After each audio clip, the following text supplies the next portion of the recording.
ערוץ 24 מקיים היום את השקת לוח הקיץ שלו. על פי גורמים מהדף מדובר בהשקעה של כ10 מיליון שקל. אנחנו באנו לראות על מה מדובר.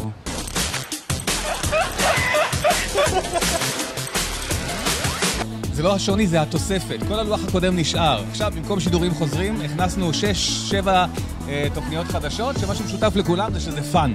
הרבה יותר פאן, הרבה יותר צעיר, ומתאים, אתה יודע, לקיץ ולמצב. איזה קהלים אתם בונים? רוצים להרחיב את מעגל הצופים בערוץ 24.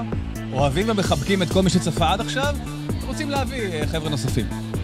כבר עכשיו אתם רואים איזו עלייה בקהל הצעירים או קהל בני הנוער בערוץ לגבי כמה תוכניות. עשינו ניסוי כלים קטן ושמנו את אבי הזמר 4 פעמים ביום שישי בערב.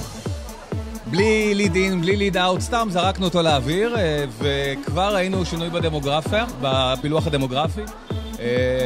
שינוי בדיוק כמו שרצינו, קהל יותר צעיר, נוער, וזה בדיוק החבר'ה שאנחנו רוצים, שקצת חסרים לנו בערוץ, ואנחנו מביאים.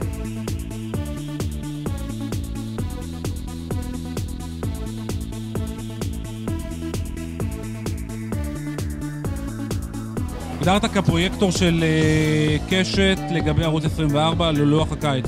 מיום ראשון אתה מופתע? לא, חכה, הלוח עולה, צריך לייצב אותו קצת, צריך, אתה יודע, שיהיה לוח. נראה שהכל בסדר, אז אני אוכל לצאת לחופש. או לא, נראה, אתה יודע. אבל לא, האמת שאני ב-24 לתקופה זמנית, וברגע שהכל יתייצב, אז יהיה מישהו שיהיה עורך הראשי וימשיך את זה משם. מה לגבי קשת, לגבי הפריים טיים של ערוץ 2? יש תוכנית שנקראת האח הגדול, שהיא חוזרת, בניגוד לכל מיני דברים שתחזור, ואני אהיה שם, וזהו, זה מה שאני יכול להגיד כרגע.